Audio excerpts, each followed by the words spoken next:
we can start with body and mind.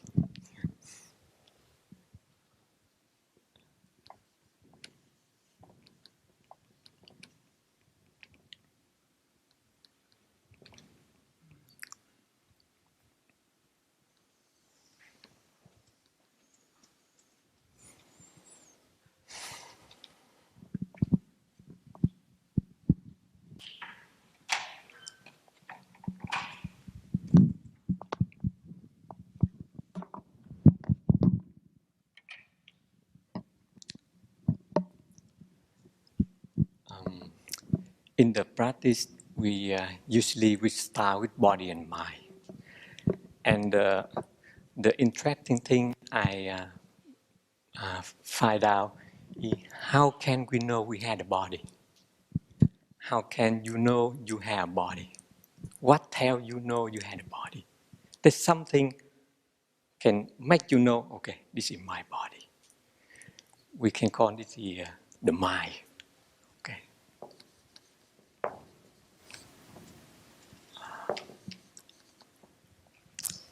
And how do you know you have your mind? Actually, it needs something to tell you, okay, this is my mind, or my perception, or my mental formation, or my consciousness. It could be something tell you know this. Maybe also the mind. And I feel this is interesting.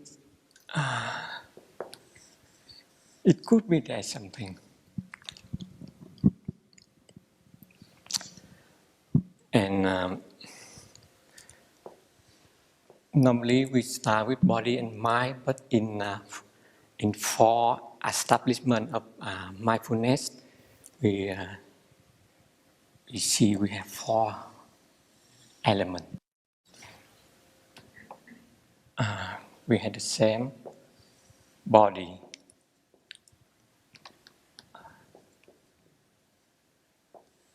One, 3. We have body, feeling.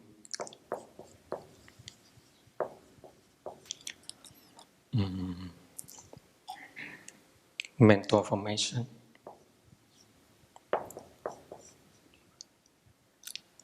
And mind first type and mental formations, then objects of mind. 4 establishment of mindfulness. Thân, thọ. We say mind or mental formation. But actually here, mental formation. I remember. And we say Dharma, Dharmas. It means everything. And here, Dharmas we call object of mind.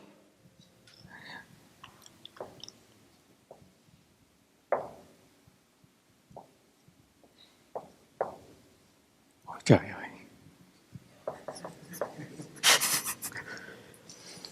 An object of mind, sometimes we call perception.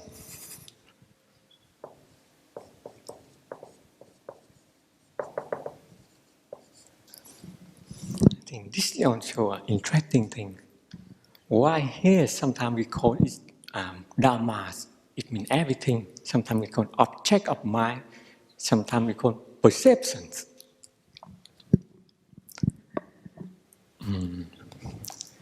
For example, something like this. We call it flower. Yeah. And then this is a dharma.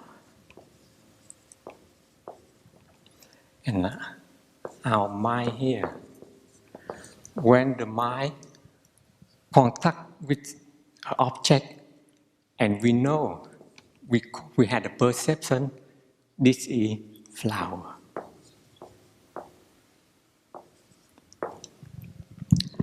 But actually, in the sadness, in the real reality, the flower is not like this. The flower we see it had a color red and have many form, but actually it's the created from our perception. And in sadness, maybe it could not like this.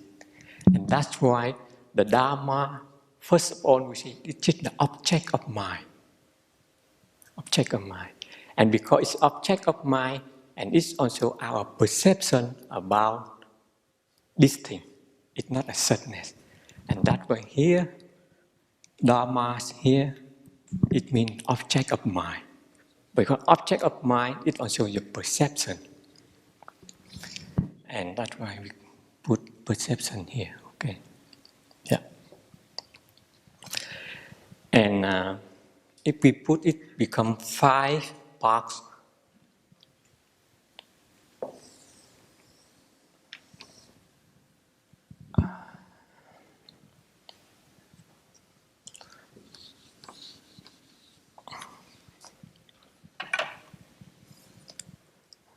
Five skandha.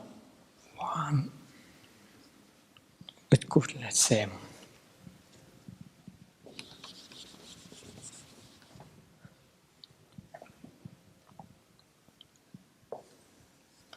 So we have body. 1. 5 skandha.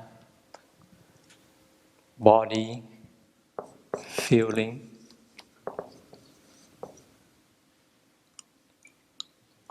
Mental formation. Perception.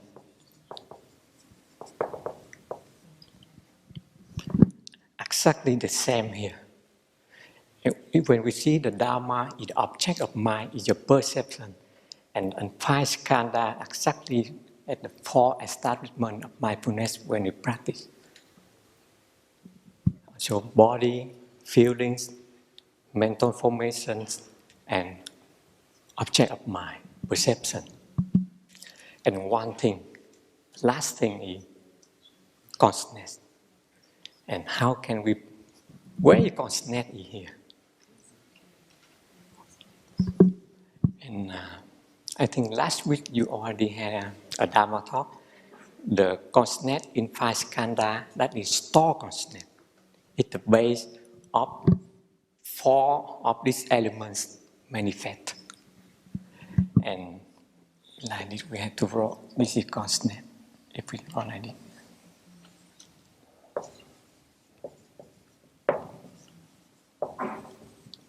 Yeah.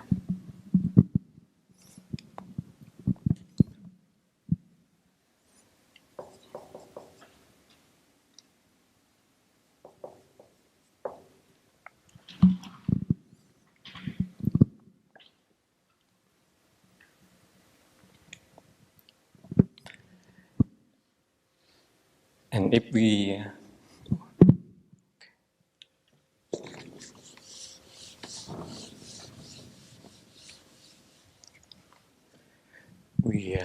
draw this again, we will see here consciousness. And form consciousness is somehow manifest in different way of many things we see. And the first part of the 30 verse of consciousness only teaching of Vasubandhu, he say the metaphors of self and dharmas, which function in so many different ways, take place in the transformation of consciousness. And that's why we say self, dharma, or we say body, mind. And that's why in the beginning, somehow how can we know you had a body? And what thing tell you know you had the mind? And because this is the world of metaphor, the world of metaphors, or we say historical dimension.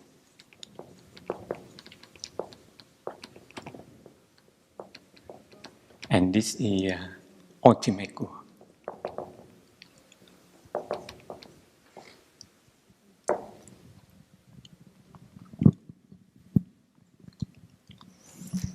And that's why in the world of metaphor, we say perceive the body, mind, or creator and creature.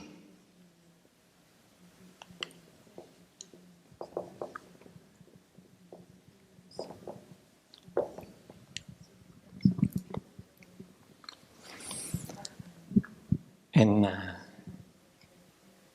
when I look at this map, I discover many things. I feel in the deep desire of the human being, we have the desire. We are living in the world of metaphors, but we want to get in touch with the ultimate world.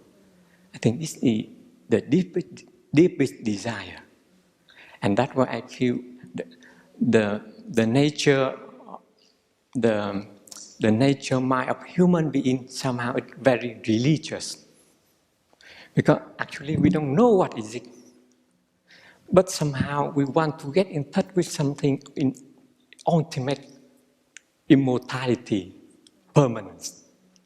Yeah. Even we don't know what is it, but somehow in the very deep desire we want to get in touch with this.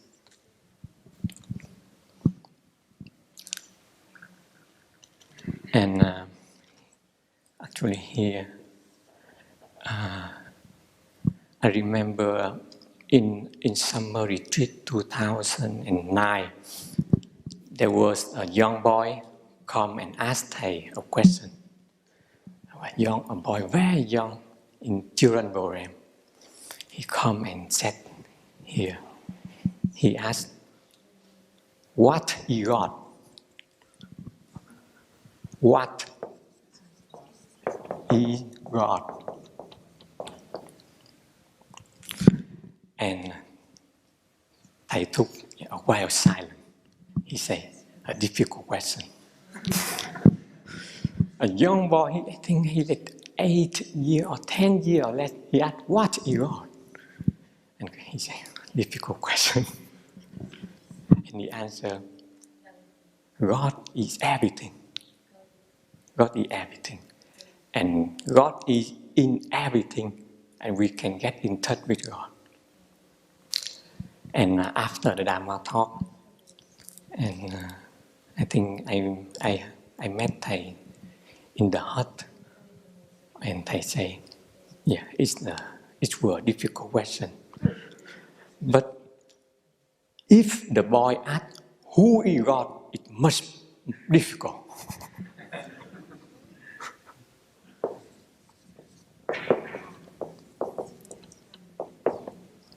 Yeah, because he asked, "What is God?" And he said, "God is everything, and God is in everything. In flower, we are living in the kingdom of God." But if the boy asked, "Who is God?" very difficult question.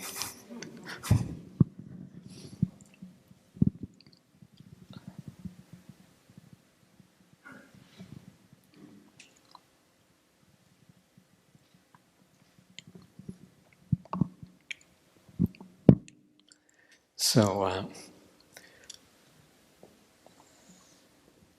in the deepest desire, we want to get in touch with the world of immortality.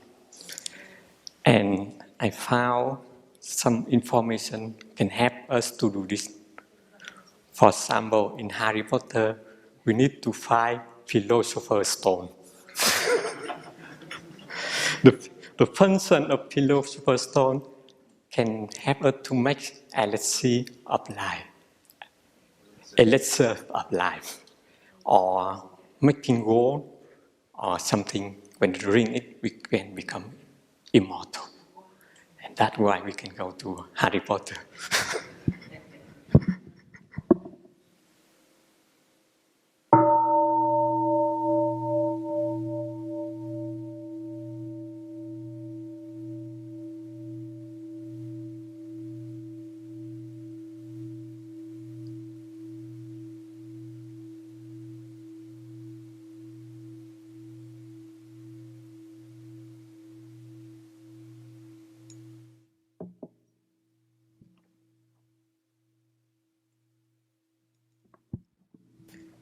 Actually, still one more thing.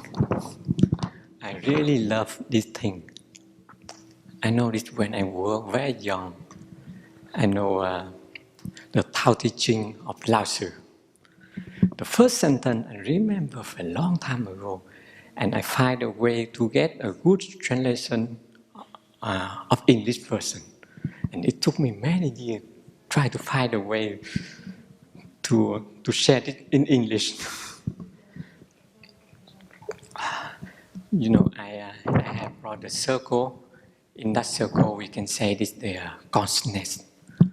Or in Asia, in Taoism, Lao Tzu, we say Tao, or the way, or nature.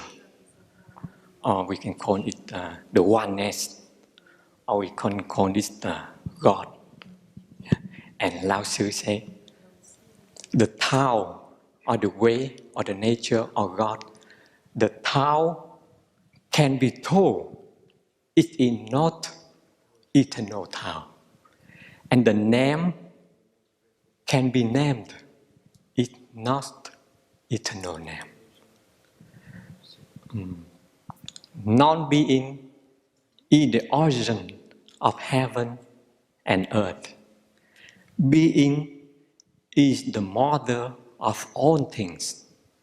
Both being and non-being emerge together but differ in name.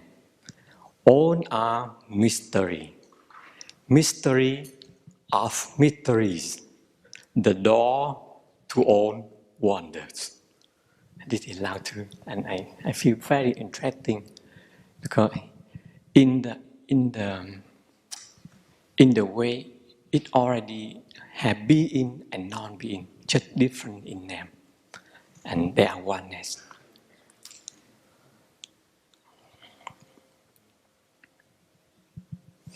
Yeah, the Tao or the teaching or the way can be told is not a real teaching.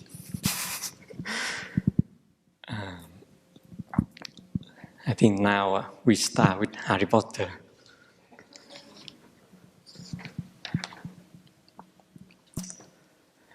The story of Harry Potter starts in a village named Forest Hollow. And the first chapter is the boy who lived. But the interesting, I find out, Harry Potter is the boy who lived or the boy who has to die. This is very interesting. And maybe at the same time, at both, it happened at the same time. The boy, he had to live, but also he had to die. Yeah, the story happened in the village Godric's Hollow. Dark Lord Voldemort want to kill Harry Potter, but he could not because the energy of love from Harry Potter protecting him. And when Voldemort used the killing curse, and he cannot kill Harry Potter, and that the killing curse rebound up to Voldemort, and he lost body and power. And so in the first chapter, Voldemort really wants to find the Philosopher's Stone to restore his physical body again. And because Philosopher's Stone is something very precious and very deep, and we cannot find it without anything. And we need a tool, something we can see the stone and we can get it. And that's why we need another thing. This is the mirror, the desire mirror.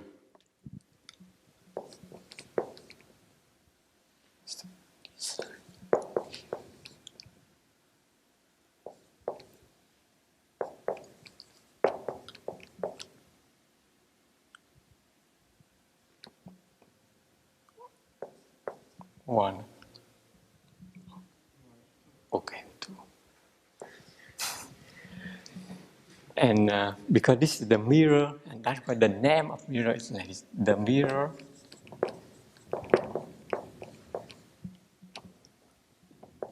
of the, okay. And that's why the mirror is called the mirror of Erised. Yeah. And this mirror, it doesn't show your face or your body. This shows your deep desire. Normally, when we stand in front of the mirror, you want to check your face, your body. How am I today? But this mirror because doesn't show your face. It shows your deepest desire. And that's why this mirror can help you find the philosopher's stone. Before the philosopher's stone is the most precious thing. And you had a deep desire to want to get it.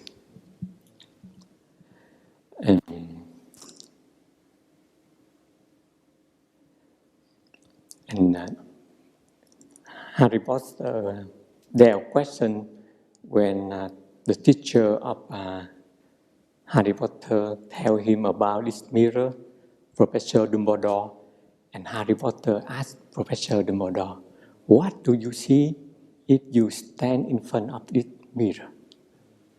And I think this is an interesting question. And if we had that kind of mirror here, it will show, it not show you your body or your face, it show your deepest desire. And if you stand in front of this mirror, what do you see? And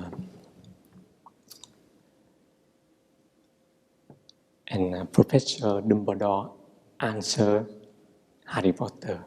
He said, when I stand in front of the mirror, I see I'm holding a pair of thicker wooden socks in the winter. It looks Harry Potter not really happy with this question. He thinks it's not a true answer. How come professor, the head professor of the Howard School say my deepest desire is holding a woolen socks. But when I read this, I feel he answered truly. Even Harry Potter, we had 7 books, and even we had to read until the book 7, and we know Harry Potter not really happy with that answer. But when the first time I read in the first book, I very few Dumbledore answer very, very real. Because he said, in the winter it's very cold, and no one offer me a pair of socks. He should offer me books. And that's why in the present moment of the winter, when I feel very cold, the most important thing I need is a pair of socks. It's not something else.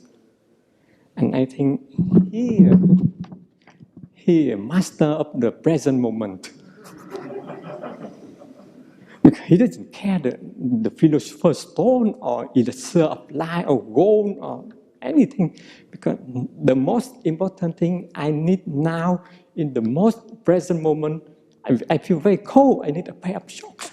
And the same thing if we are in the desert and we need a cup of water, or we die because we don't have the water. And if at that moment, the cup of tea, a cup of water is the most important thing at that moment. So we don't know, we don't put our mind in the future, what will happen. But in the present moment, it is the most important moment.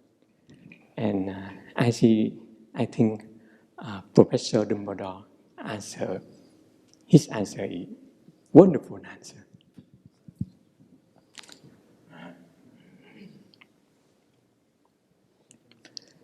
And at that time, Dark Lord Voldemort, he lost his body and power. And that's why he wants to get the stone to restore his body. And in the battle between Harry Potter and Voldemort, actually, Voldemort he had to yield the body of Professor Quirrell. And in the room with the mirror, and both of them, Harry and Voldemort, both of them saw the Philosopher's Stone. Both of them saw it. But somehow, Professor Quirrell, he could not get the stone. He saw it, but he could not get it. Only Harry Potter, he saw the stone, he held the stone, and suddenly the stone appeared in his pocket, and he had it. And when the battle finished, and Harry Potter asked Professor Dumbledore, how did I get the stone from the mirror? And why Professor Quirrell Dumbledore cannot get the stone? And the answer of Professor Dumbledore is very interesting. He said, only who want to find the stone, find it, but not use it, would be able to get it. Otherwise, they just see themselves making gold or drink Elixir of Life. Yeah, this is the answer. And I feel very touched with this answer. I think there is a secret here. Because actually my name is here. And it took me many years to understand my name. Actually, my name means looking for or finding the Dharma. And for many years, I was not really happy with my name. Because I think in the practice of meditation, I think looking for something or finding something is not really deep practice. And my name means looking for the Dharma. And I feel not really happy with it. Because everything in the present moment, we all already what we want to become. Why I need to looking for even the Dharma? It's 16 years. I'm not really find the answer and not really happy with my name. But when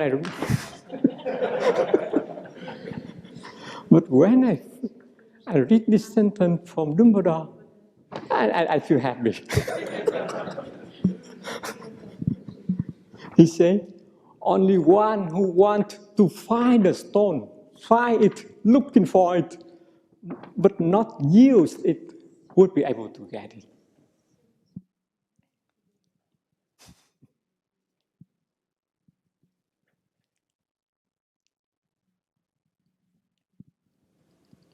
Difficult to explain this thing.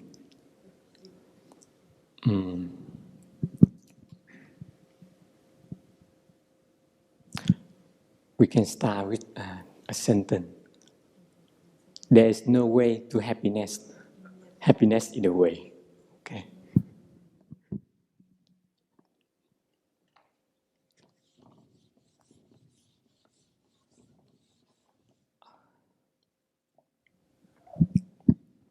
Actually, we put happiness here.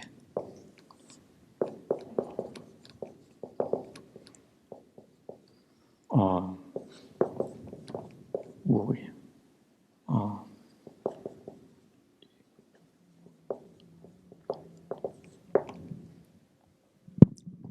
normally we see happiness or goal or immortality in the end of the way.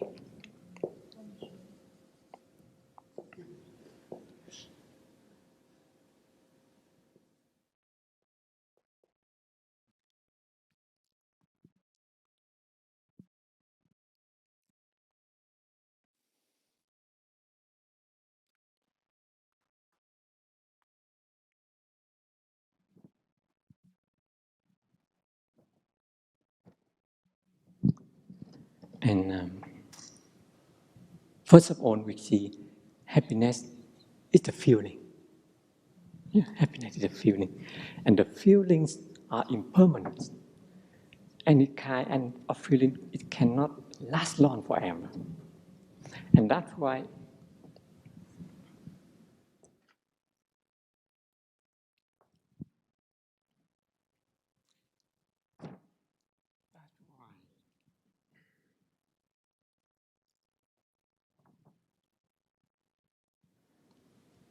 if we have any kind of happiness, any kind of feeling, it lasts long forever. It cannot stop. You always happy and last forever. I think if we get it, everything will stop, game will over. Because the happiness is impermanent. That's why we have to continue to do something to live, to experience life. And if we get the feeling of permanent emptiness or it lasts on forever, everything will stop, no life anymore. And that's why I think happiness is something we have to continuous pursuit, looking for. Pursuit, looking for means to live, to experience.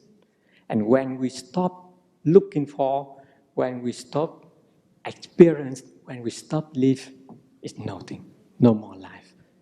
And that's why happiness is something we have to continuous pursuit.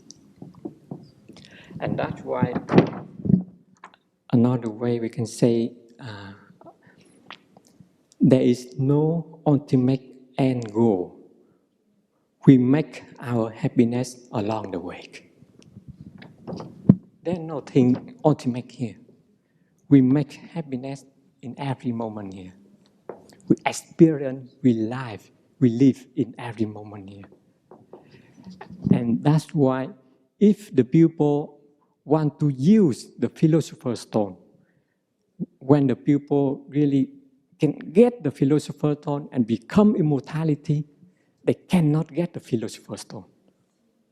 This is an paradox. The philosopher's stone is something we want to get it, but you get it. It's impossible to get it. It's impossible to get it. And that's why the pupil really want to use the philosopher's stone. They just look, they see in the mirror, they bring the Elixir of Life or making gold, but they cannot find the stone. They cannot, the philosopher's stone cannot really appear in the pocket like Harry.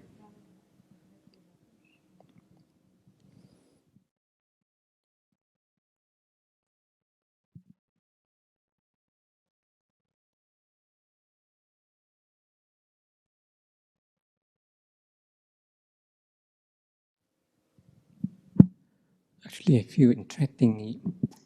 Actually, the philosopher's stone, we cannot get it. But at the same time, we already had it already. It happened both cases at the same time. We cannot get the goal of become immortality. But at the same time, we already had immortality. And that's why life means to live or to fight, to continue to experience. Happiness is something continuous pursuit experience.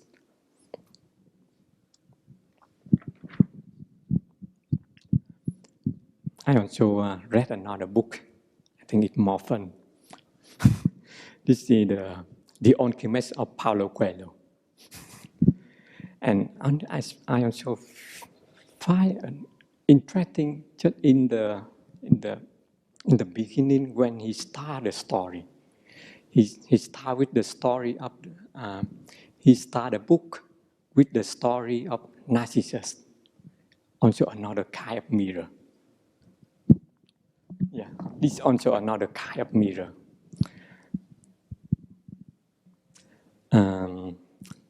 Actually, Narcissus is a youth, a young man who came to the lake and contemplate his own beauty every day.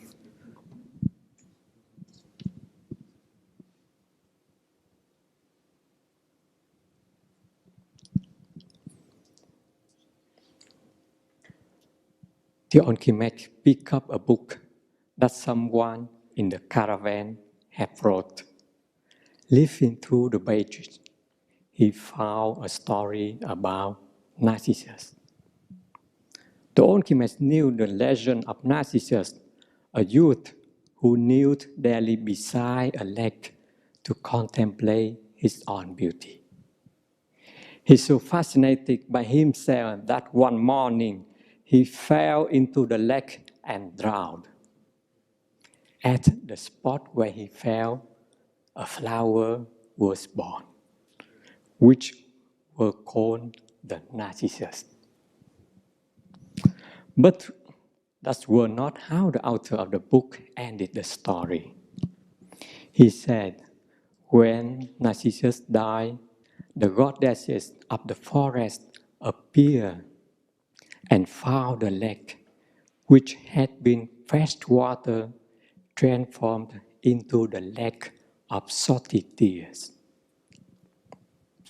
The goddesses asked, "Why do you weep?" The lake replied, "I weep for Narcissus." Say, it's not so surprising that you weep for Narcissus, they said.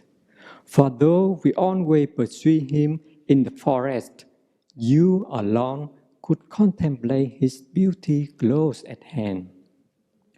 And the lake asked, "But were Narcissus beautiful?" And the goddesses said, "Wonder, who better than you to know that? It was by your banks that he knew each day to contemplate himself." Finally, the lake says, the lake was silent for some time, and the lake said, "I weep for Narcissus, but I never noticed that Narcissus were beautiful. I weep because each time he knelt beside my bank, I could see in the depths of his eye my own beauty reflected." Yeah, both of them in narcissism.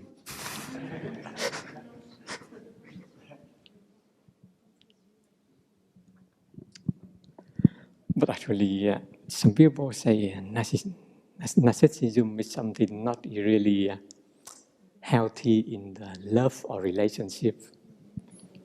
Because actually you just love your image reflected in the people you love. It's not really true love. But when I see this, I had some different idea. Because like the mirror, it not only shows your body or your face, it shows your deepest desire or your feeling. And I think maybe we can have a practice when you stand in front of the mirror or the lake right here, you check your feelings. You don't check your face or your body. And normally we stand in front of the mirror, we say, okay, my face today, that is my body, I am happy, I'm not happy with my body. But I think it can be useful if we check our feeling. How do you feel when you stand in front of the mirror?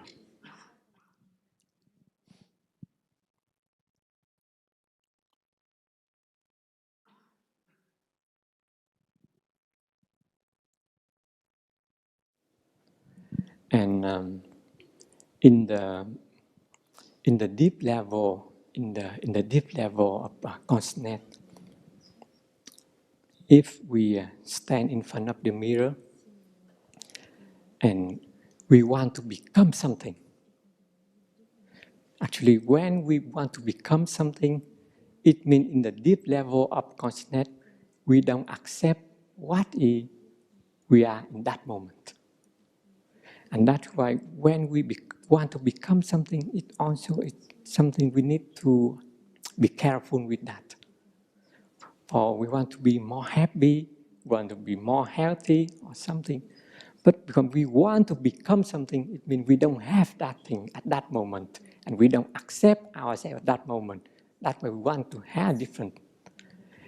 And if we can check that feeling when we stand in front of the mirror, I think it helpful.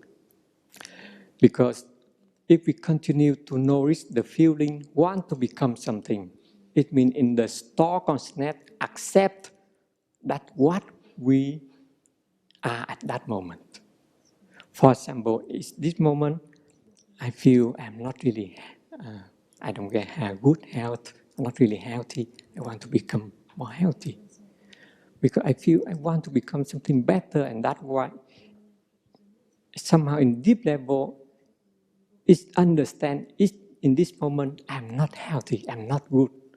And it can, the store consciousness or the consciousness can maintain this thing. It keep continue to maintain the reality, I'm not healthy because I want to become something else.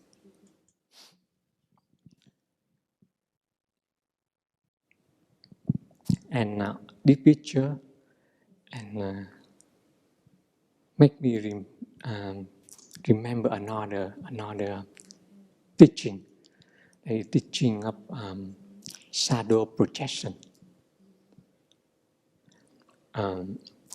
In very deep in level, in ourselves, we have something like shadow, very dark, and difficult to recognize it. Difficult to recognize.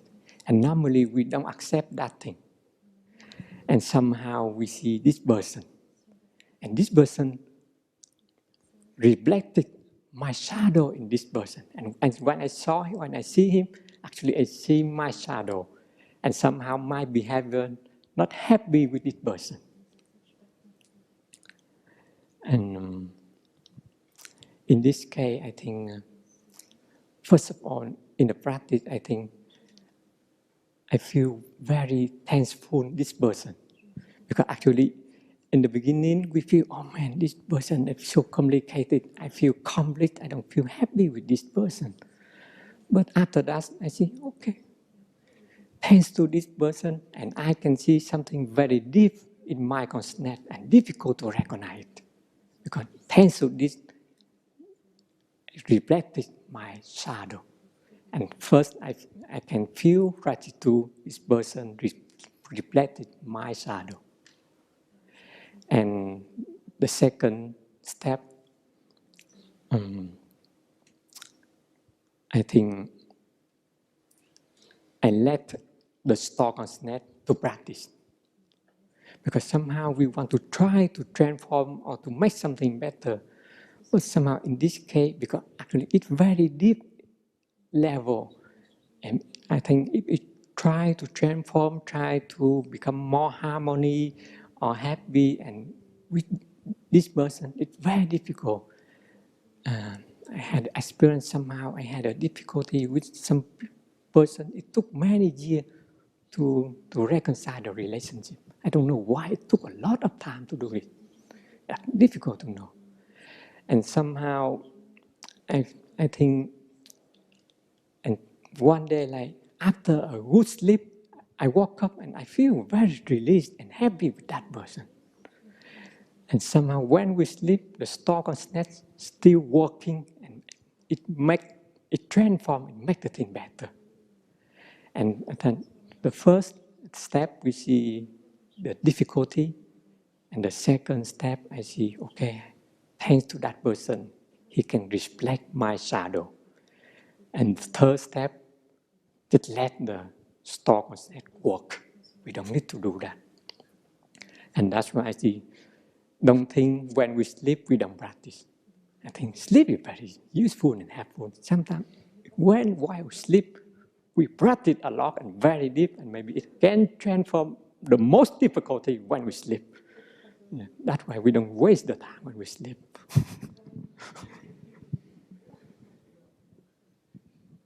Sometimes we think, oh, sleep is not really good practice, waste of time.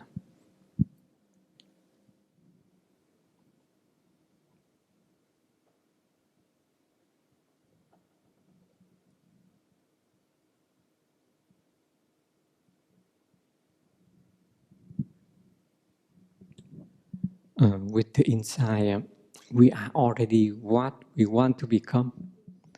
And that's why when we had a feeling to do something, to make something happen, actually this kind of action like we against the stream of the water. Like we stand in the stream of water, of river, and we want to make something happen. It looks like we strain the current, the stream of the water. And if we just, okay, let the consciousness do it, and this thing, we receive the energy and the life of the river. No conflict, no struggle. The last story I also get from the books, The Alchemist. The last story is the secret of happiness.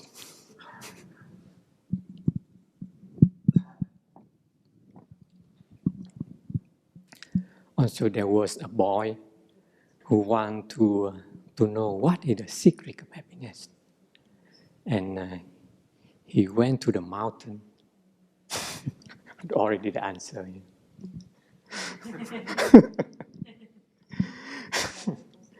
He went to the mountain to find a monk, to looking for a wise man, to ask, what is the secret of happiness?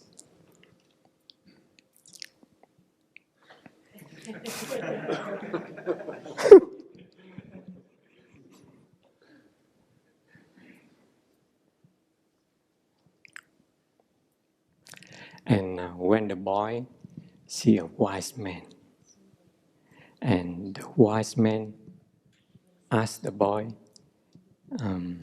handing the boy the teaspoon and how to rub of oil. And as you wander around, carry this spoon with you without allowing the oil to spill. To enjoy the world, but don't allowing the oil to spill. The boy began climbing, descending the many stairway of the castle of the palace, keeping his eyes fixed on the spoon. After 2 hours, he returned to the room where the wise man was. Well, the wise man asked, "Did you see the beautiful calligraphy that hanging in my dining hall? Did you see the garden that it took master gardener 10 years to create? Did you notice the most famous painting in my library?" And the boy was embarrassed. He confessed that he had observed nothing. His only concern had been not to spill the oil that the wise man has entrusted to him. The wise man said, "Go back and observe the marvel of my work. You cannot trust the man if you don't know his house." Released, the boy picked up the spoon and returned to his exploration, the castle. This time, observing all the work of art on the ceiling, the walls, he saw the garden, the mountains around him, the beauty of flowers, and the taste of which everything had been selected. Upon returning to the wise man, he related in detail everything he had seen. "But where is the drops of the oil I entrusted to you?" asked the wise man. Looking down at the spoon he held, the boy saw that the oil was gone. Well, there's one only thing of advice I can give you, the wise man said. The secret of happiness is to see all the marvels of the world and never to forget the drops of oil on the spoon.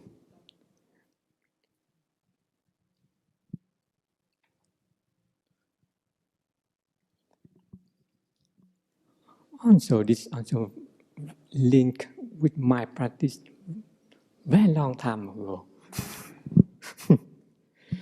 in the few first year, when I came to Plum village, and I heard a teaching about walking meditation.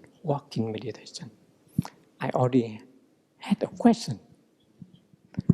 How can, when I walk in mindfulness, breathing in, I take 2 steps, breathing out, I take 3 steps. But at the same time, I enjoy the marvels of world.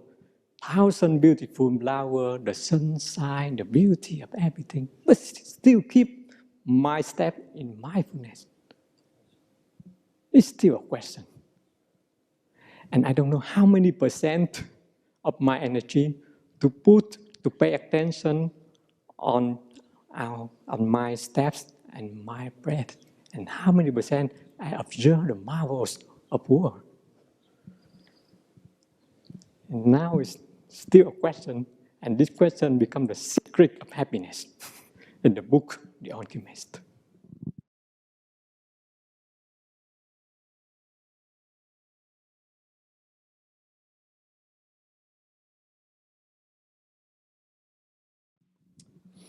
I think this is a secret I should not answer. To keep it still a secret. But I feel interesting something. In one hand, we really want to enjoy the beauty, enjoy everything. In one hand, we feel we need to hold something. Somehow we need to hold something. It's not only about the practice or your mindful step or mindful breathing. This is one kind of practice, but somehow in daily life, actually, I love the beauty, I love something wonderful here, I want to enjoy it, but still, something I need to keep it balanced. And I think this is a command of everyone. You can find your answer when you enjoy everything, the wonderful things. But what is your 2 drop oil? What is your 2 drop oil? And how come at the same time we give something, we on one hand and another hand we still enjoy and we feel satisfied. And I think this is the secret of happiness and the secret of discovery and life. So I think I finished the talk here, and we can have time to continue to discover. One hand, you happy, enjoy, and another hand, still give something to maintain something for us to continue to enjoy. Yeah. Thank you very much this morning. Hopefully, I hope you enjoy the sharing this morning. I'm not the Harry Potter expert,